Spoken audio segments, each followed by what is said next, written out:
दिल्ली का एक पड़ोसी राज्य जिसने देश के तमाम राज्यों की पुलिस को पीछे छोड़कर देश में सबसे तेज पुलिस होने का खिताब हासिल कर लिया। पर कौन सा है ये राज्य और धनुष बाण की आकृति के इस चमत्कारी मंदिर के बारे में जानकर आप हैरान हो जाओगे।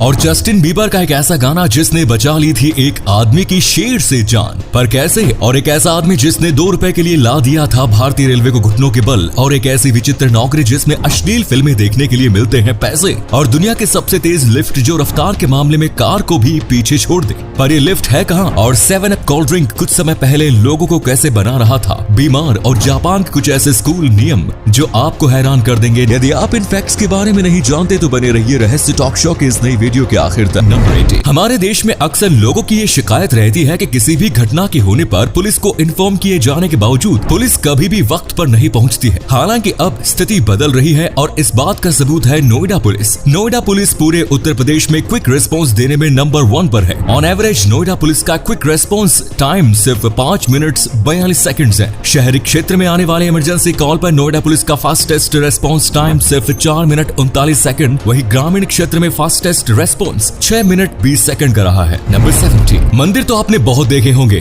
लेकिन क्या आपने धनुष बाण की आकृति में बना कोई मंदिर देखा है? धनुष बाण की आकृति में बना ये अद्भुत मंदिर आंध्र प्रदेश के विजयनगरम में स्थित है। इस मंदिर का नाम राम नारायणम है। रामायण से प्रेरित होकर इस मंदिर का निर्माण किया गया है। पर्यटकों के बीच ये मंदिर काफी लोकप्रिय है और ये विजयनगरम शहर का मोस्ट विजिटर प्लेस है। नंबर 60। क्या आप बता सकते हैं कि पूरी दुनिया का मोस्ट फेवरेट कलर कौन सा है? आप कह सकते हैं कि शायद पिंक या फिर ब्लैक और व्हाइट, लेकिन नहीं, दुनिया का मोस्ट फेवरेट कलर इन तीनों कलर्स में से कोई नहीं है, बल्कि ये ब्लू कलर है। जब लोगों को कोई भी रंग पसंद करना होता है तब दुनिया के लगभग 35% लोग ब्लू रंग को ही पसंद करते हैं। इसी वजह से इस कलर को दुनिया का मोस्ट फेवरेट कलर माना जाता है। वैसे दोस्तों, आपका फेवरेट कलर कौन सा है? कमेंट्स में जरूर बताएं। नंबर 50। आजकल के बच्चों में गेमिंग की लत इस कदर हावी हो चुके हैं कि बच्चे कब अपने माँ बाप को कंगाल बना दे कहा नहीं जा सकता। अभी हाल ही में हैदराबाद के 16 साल के एक लड़के ने अपनी माँ के बैंक अकाउंट से 36 लाख रुपए मोबाइल गेमिंग में खर्च कर डाले। दरअसल इस लड़के ने अपनी माँ के मोबाइल में शूटिंग गेम डाउनलोड किया था और इसी गेम में यह लड़का रोजाना 1,45,000 से 2 लाख के बीच पेमेंट करके खरीदारी करता रहा। लड़के की माँ को इस बात की खबर तब लगी जब उनके अकाउंट से 36 लाख रुपए जा चुके थे। अफसोस की बात यह है कि उस महिला को ये पैसे अपने पति की मृत्यु के मुआवजे के तौर पर मिले थे। नंबर 40। क्या आप ये बात जानते हैं कि स्नेक प्लांट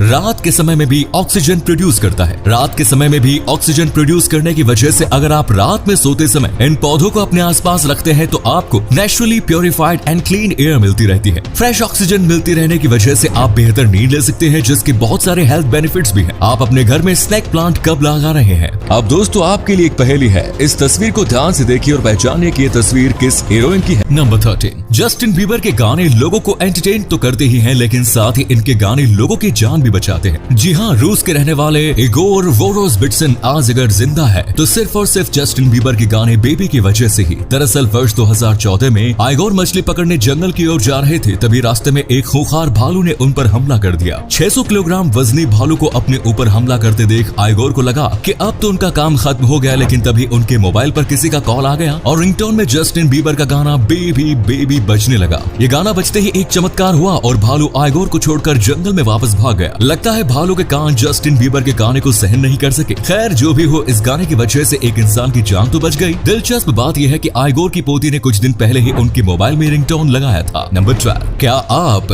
प्रेटफॉल इफेक्ट के बारे में जानते हैं? अरे घबराइए नहीं, ये कोई फिजिक्स टॉपिक नहीं बल्कि साइकोलॉजी से रिलेटेड एक टर्म है। आपने बहुत से ऐसे लोग देखे होंगे जो मैच्योर होने के बावजूद छोटी छोटी गलतियां और उल्टी पुल्टी हरकतें करते रहते हैं और ऐसा करने पर उन्हें बहुत से लोग पसंद भी करते हैं। इसी सिचुएशन को प्रेटफॉल इफेक्ट कहते हैं। इस इफेक्ट का निचोड़ यह है कि जब कोई इंसान छोटी मोटी गलतियां या बचकानी हरकत करने लगता है तो तब उसे पहले के मुकाबले और ज्यादा लोग पसंद करने लगते हैं। वैसे यार, मुझे तो ऐसे लोग फूटी आंख भी नहीं सुहाते। यार, अब बड़े हो गए हो तो अपनी मैच्योरिटी दिखाओ ना। नंबर 11। यूरोप एंड अफ्रीका, इन दोनों महाद्वीपों के बारे में जब हम सोचते हैं तो हमें लगता है कि इनके बीच की दूरियां काफी ज्यादा होंगी, लेकिन दोस्तों आपको जानकर हैरानी होगी कि यूरोप और अफ्रीका के बीच की दूरी मात्र 14.3 किलोमीटर है। अफ्रीका और यूरोप के बीच का नियरेस्ट पॉइंट स्पेन का पॉइंट मैरोक्वी और मोरक्को का पॉइंट साइरस है। इन दोनों पॉइंट्स के बीच समुद्र है जिसका नाम स्ट्रेट ऑफ गिब्राल्टर है, जिसकी दूरी मात्र 14.3 किलोमीटर है। इन दोनों कॉन्टिनेंट्स के बीच की दूरी को मिटाने के लिए हाल फिलहाल में स्ट्रेट ऑफ गिब्राल्टर पर ब्रिज बनाने की भी चर्चा चल रही है। नंबर 10। दुनिया में जब भी कोई युद्ध होता है तो तब इस युद्ध में अधिकतर पुरुष ही माने जाते हैं। अब जाहिर सी बात है कि युद्ध में सिर्फ पुरुष ही माने जाएंगे तो तब दुनिया में पुरुषों की जनसंख्या महिलाओं की तुलना में कम हो जाएगी, लेकिन ऐसा बहुत कम होता है क्योंकि जब भी कोई बड़ा युद्ध होता है तो उसके बाद लड़कियों की तुलना में लड़कों का जन्म ज्यादा होने लगता है। आखिर ऐसा क्यों होता है, इसके पीछे की वजह कोई नहीं जानता। इसे रिटर्निंग सोल्जर इफेक्ट नाम दिया गया है। नंबर 9, अगर हम फ्लाइट से यात्रा कर रहे हो तो हमें अपने साथ तय लिमिट में ही सामान ले जाने की इजाजत होती है। आपको बता दें कि फ्लाइट वाली ये शर्त अब ट्रेन पर भी लागू होने जा रही है। IRCTC ने नया लगेज रूल जारी करते हुए बताया है कि अगर कोई यात्री अपने साथ तय लिमिट से ज्यादा सामान लेकर जाता है तो उसे सामान के बदले पैसे देने होंगे। Second class 35 kilogram, sleeper class 40 kilogram, third AC 40 kilogram, second AC 60 kilogram और फर्स्ट AC के यात्री अपने साथ 70 किलोग्राम तक सामान ले जा सकते हैं। सेकंड क्लास से सेकंड AC तक में तय लिमिट से 10 किलोग्राम ज्यादा और फर्स्ट AC में 15 किलोग्राम ज्यादा सामान ले जा सकते हैं। इससे ज्यादा सामान होने पर यात्रियों को 30 रुपए देने होंगे। Number 8, United states of America दुनिया का एकमात्र ऐसा देश है जहां बंदूकों की संख्या वहां रहने वाले इंसानों की तुलना में ज्यादा है। अमेरिका में बंदूक इतनी आसानी से उपलब्ध होती है कि कोई भी इंसान इसे खरीद सकता है। इसी चीज का फायदा उठाते हुए अपराधी आए दिन अमेरिका में गोलीबारी करते रहते हैं। यहाँ तक कि स्कूल में पढ़ने वाले बच्चे भी बंदूक खरीद कर स्कूल पहुंचकर गोलीबारी करना शुरू कर देते हैं। आपको बता दें कि अमेरिका में सिर्फ 2022 में ही अब तक 200 से ज्यादा गोलीबारी की बड़ी घटनाएं हो चुकी है। नंबर 7, आप अपने 2 रुपए वापस पाने के लिए किसी इंसान या संस्था से कितने दिन तक लड़ सकते हैं? वेल, मैं तो 2 रुपए वापस पाने की उम्मीद भी नहीं रखूंगा, लेकिन राजस्थान के रहने वाले सुजीत स्वामी नाम के एक शख्स इसी 2 रुपए के लिए रेलवे की नाक में दम करते हुए 5 सालों तक कानूनी लड़ाई लड़ते रहे और आखिरकार उनकी जीत हो गई। सुजीत स्वामी ने आज से 5 साल पहले अपना ट्रेन टिकट कैंसिल कराया था, जिसमें रेलवे ने सर्विस चार्ज के रूप में 35 रुपए एक्स्ट्रा काट लिए। रेलवे ने सुजीत समेत 2,98,000 यात्रियों से 35 रुपए एक्स्ट्रा ले लिए। इस 35 रुपए को वापस पाने के लिए सुजीत ने रेलवे मंत्री को पत्र लिखते हुए कानूनी लड़ाई शुरू की। वर्ष 2019 में रेलवे की ओर से उन्हें 33 रुपए वापस कर दिए गए, लेकिन रेलवे की ओर से अभी भी 2 रुपए कम वापस किए गए थे, जिसके बाद सुजीत ने अपनी कानूनी लड़ाई फिर से शुरू की।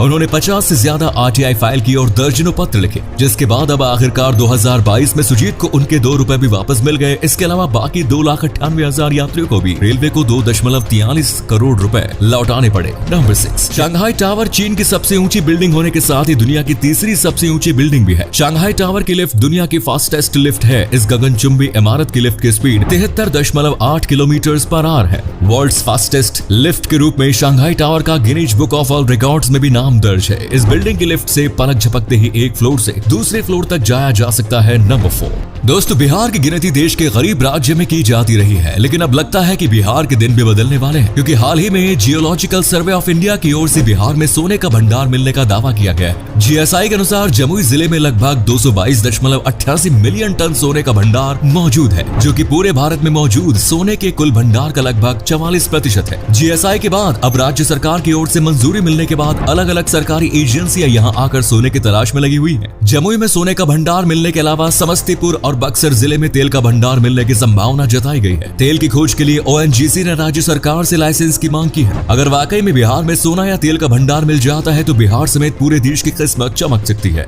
नंबर 3, क्या आप ये बात जानते हैं कि इंडियन एयरफोर्स का एक एयरबेस तजाकिस्तान में भी मौजूद है? तजाकिस्तान में मौजूद फरखोर एयरबेस विदेशी सरजमीन पर इंडिया का पहला और एकमात्र मिलिट्री एयरबेस है। इस एयरबेस को इंडियन एयरफोर्स तजाकिस्तान एयरफोर्स के साथ मिलकर ऑपरेट करती है। नंबर 2, 7up एक पॉपुलर सॉफ्ट ड्रिंक है। आपको जानकर हैरानी होगी कि वर्ष 1948 तक इस सॉफ्ट ड्रिंक में लिथियम साइरेट नाम का एक केमिकल मिलाया जाता था। ये केमिकल मूड स्टेबलाइजर का काम करता है और इसका उपयोग बायोपलर डिसऑर्डर से ग्रसित मरीजों में दवाई के रूप में किया जाता है। लेकिन एक सामान्य इंसान अगर लिथियम साइरेट का सेवन करता है तो उसके कई सारे साइड इफेक्ट्स हो सकते हैं, यानी कि 7up एक तरह से उस समय लोगों को बीमार कर रहा था। नंबर 1, जापान के स्कूलों के अजीबोगरीब नियम पूरी दुनिया में मशहूर है। यहाँ के स्कूलों के नियम इतने सख्त है कि पूरी दुनिया में इतनी चर्चा होती है। शायद यही कारण है कि यहाँ की साक्षरता दर दुनिया में सबसे ज्यादा है। एक रिपोर्ट में दावा किया गया है कि जापान के कुछ स्कूल अपने बच्चों के अंडरवियर का रंग भी तय करते हैं। स्कूल ड्रेस से लेकर स्कूल बैग और यहाँ तक कि जूतों के ब्रांड्स भी तय किए जाते हैं। जापान में स्कूलों की सफाई के लिए कर्मचारी नहीं रखे जाते, वहाँ बच्चे ही अपने कक्षाओं की सफाई करते हैं। इसमें शिक्षक भी बच्चों का सहयोग करते हैं। बच्चों के खाने पीने के लिए भी कई नियम बनाए गए हैं। है। बच्चों को सुबह 8:30 बजे तक स्कूल पहुंच जाना होता है। क्लास शुरू होने से पहले कमरे की सफाई करनी होती है। यहाँ बच्चों को बचपन से ही खुद सफाई करना सिखाया जाता है। जापान में जूनियर स्कूलों में बच्चे क्लास में ही बैठकर लंच करते हैं। बच्चों के साथ शिक्षक भी वहीं लंच करते हैं। लंच करने के लिए सभी बच्चे अपना प्लेट और मैट लाते हैं। भोजन करने के बाद बच्चों को खुद ही अपनी प्लेट साफ करनी पड़ती है। लड़कियों के लंबे बाल रखने पर पाबंदी है और लड़कों को हर दिन शेव करनी होती है। कोई भी बच्चा अपने बाल डाई नहीं कर सकता।